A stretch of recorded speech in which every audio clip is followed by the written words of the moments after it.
اللہ اللہ تعالیٰ کی بہت ساری نعمتوں کو اور اس کی قدرت کی نشانیوں کا تذکرہ پچھلی آیات میں ہوا۔ ان آیات میں بھی اللہ تعالیٰ نے اپنی قدرت کی نشانیوں کو ذکر کر کے دنیا کے انسانوں کو دعوت دی ہے کہ ان میں غور کرو، جو لوگ کافر ہیں ان کو پتہ چلے کہ یہ اللہ کی قدرت سے ہی یہ سب کچھ ہو رہا ہے، ورنہ اللہ کے علاوہ کوئی اور طاقت نہیں ہے جو یہ کام کر سکے۔ اللہ الذی سخر لکم البحر، اللہ وہ ذات ہے جس نے تابع کر دیا تمہارے لیے سمندر کو، لتجری الفلک فی بامری، تاکہ چلیں کشتیاں اس سمندر میں اس اللہ کے حکم سے، ولتبتغوا من فضلہ، اور تاکہ تم تلاش کرو اس اللہ کا فضل، ولعلکم تشکرون، اور تاکہ تم شکر کرو۔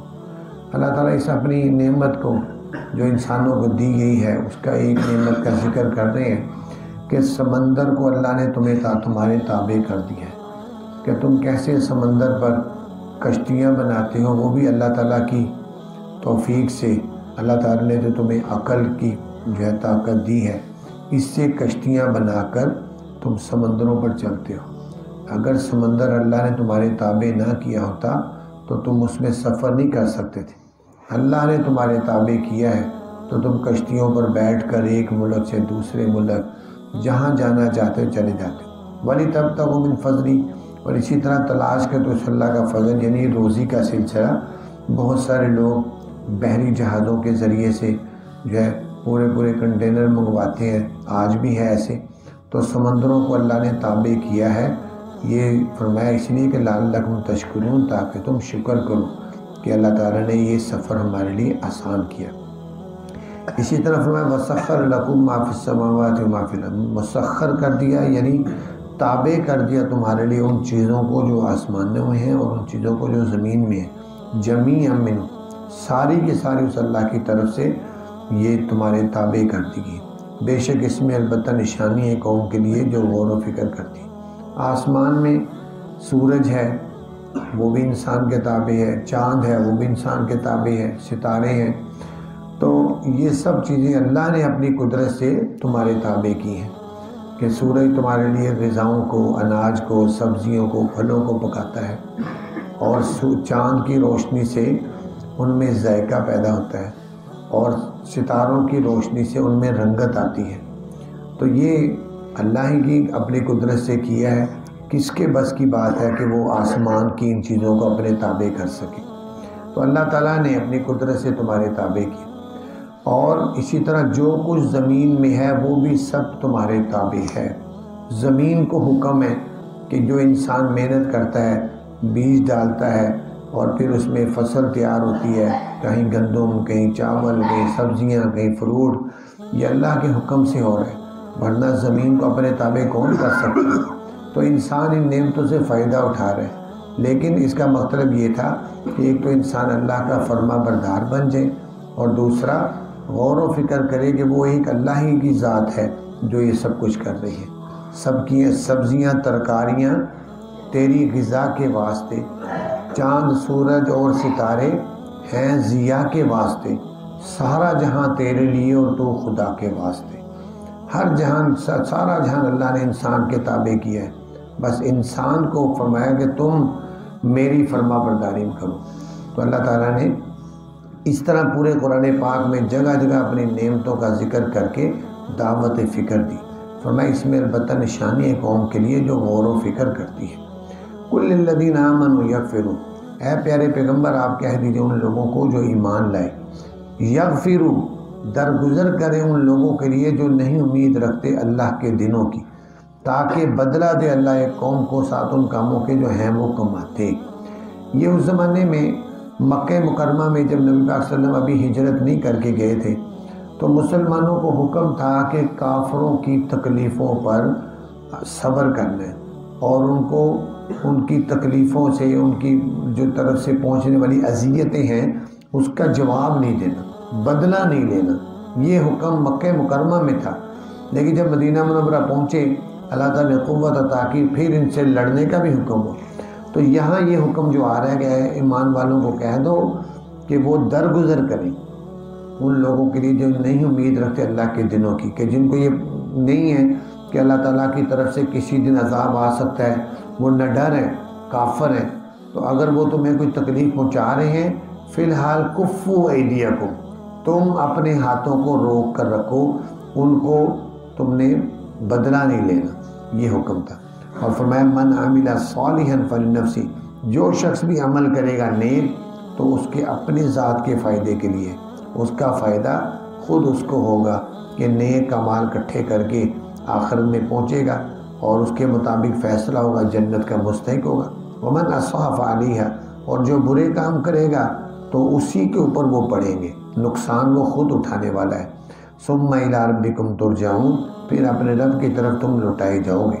وَلَقَدْ آتَيْنَا بَنِي إِسْرَائِيلَ الْكِتَابَ وَالْحُكْمَ، البتہ تھا کہ دی ہم نے بنو اسرائیل کو کتاب اور حکم۔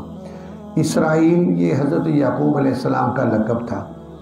یعقوب علیہ السلام، اصل تو ان کا نام یعقوب تھا، لیکن اسرا کا معنی بندہ، ایل کا معنی اللہ، تو اسرائیل کا معنی اللہ کا بندہ۔ تو حضرت یعقوب علیہ السلام کے 12 بیٹے ہوئے، ان 12 بیٹوں کی آگے جو نسل ہے وہ بنو اسرائیل کہلائی، اور بنو اسرائیل میں تقریباً 4000 پیغمبر آئے اور 3 کتابیں انہی کو دی گئی۔ تو اللہ تعالیٰ کی طرف سے ان کے اوپر بڑے انعامات ہوئے، لیکن قرآن پاک میں جگہ جگہ کہا گیا کہ یہ بڑی ضدی اور ہٹ دھرم قوم تھی۔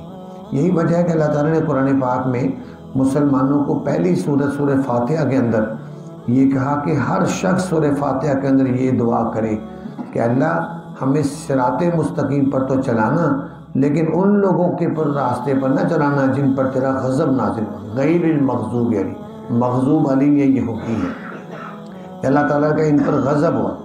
تب نعمت فرمایا ہم نے دی بنو اسرائیل کو کتاب بھی والحکمہ، اور حکم بھی، حکم کا مطلب حکومت بھی ان کو ملی۔ بنو اسرائیل میں ایسے بہت سارے نبی آئے کہ جو نبی بھی تھے لیکن ساتھ ساتھ بادشاہ بھی تھے۔ یہ حضرت داؤد علیہ السلام ہیں، حضرت داؤد علیہ السلام کے بیٹے حضرت سلیمان علیہ السلام ہیں۔ والنبوۃ، نبوت بھی دی، ورزقناہم من الطیبات، اور ہم نے ان کو رزق دیا پاکیزہ چیزیں۔ جب فرعون سے نجات مل گئی تو وادی طی میں پہنچے تو حضرت موسیٰ علیہ السلام نے ان کو کہا کہ ہمیں آگے بڑھنا ہے اور ملک شام جا کر ارض مقدس پر لڑائی لڑ کے اس زمین کو اپنے قبضے میں لینا ہے، وہ ارض مقدس ہے۔ لیکن وہاں پر قوم عمالقہ آباد تھی جو بہت طاقتور، ڈیل ڈول والے، بڑے بڑے قدوں والے لوگ تھے۔ یہ لوگ ان کی معلومات لے کر جب واپس آئے کو کہنے لگے وہ تو بہت طاقتور قوم تھی، ہم تو نہیں ان سے لڑ سکتے۔ لہذا موسیٰ علیہ السلام کو چٹا جواب دے کر کہنے لگے اذهب انت وربک فقاتل انا ہاہنا قاعدون، تو اور تیرا رب جا کے لڑے، ہم تو ادھر ہی بیٹھے ہیں، یعنی ہم نہیں لڑ سکتے۔ نبی کو، وقت کے نبی کو صاف جواب دے دیا۔ تو اللہ تعالیٰ نے پھر ان کو سزا دی کہ 40 سال وادی طی کے اندر ہی گھومتے رہے۔ حالانکہ کچھ زیادہ لمبی چوڑی وادی نہیں تھی، چند میل کی وادی تھی، لیکن صبح کو چلتے شام کو دیکھتے پھر وہیں کھڑے۔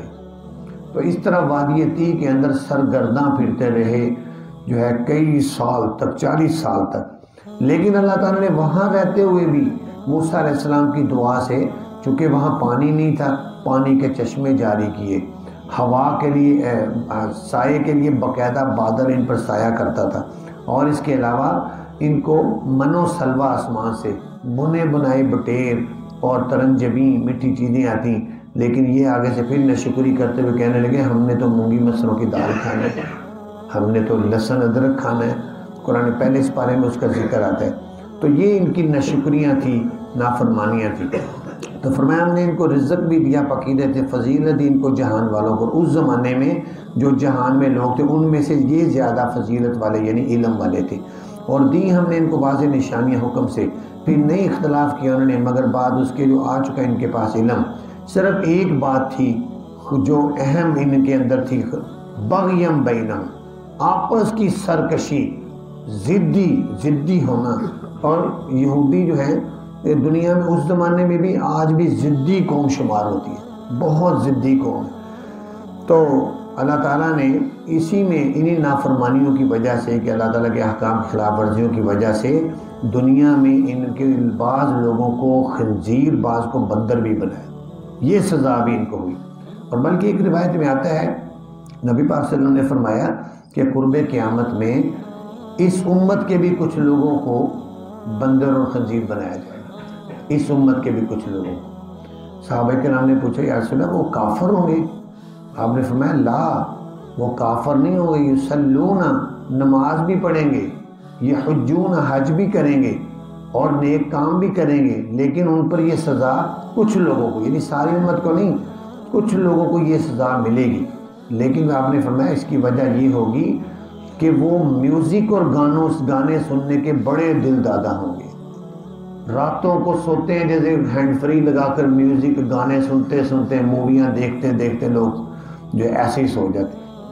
تو ایسے ہی قرب قیامت میں کچھ لوگ راتوں کو میوزک سنتے سنتے سوئیں گے، صبح اٹھیں گے بندر اور خنزیر بنے ہوں گے۔ تو یہ نبی پاک صلی اللہ علیہ وسلم کی پیشن گوئی ہے۔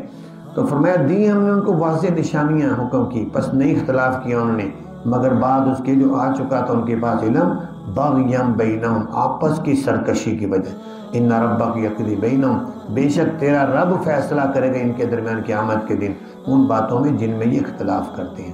تو میں پیارے پیغمبر آپ دیکھ لیں، ابھی تو یہ بات ماننے کے لیے تیار نہیں ہے، لیکن جب قیامت آئے گی تو پھر اللہ تعالیٰ ان کی ہر بات کا فیصلہ کرے گا۔ اللہ تعالیٰ سے دعا ہے اللہ تعالیٰ میں قرآن پاک کو سمجھنے کی توفیق عطا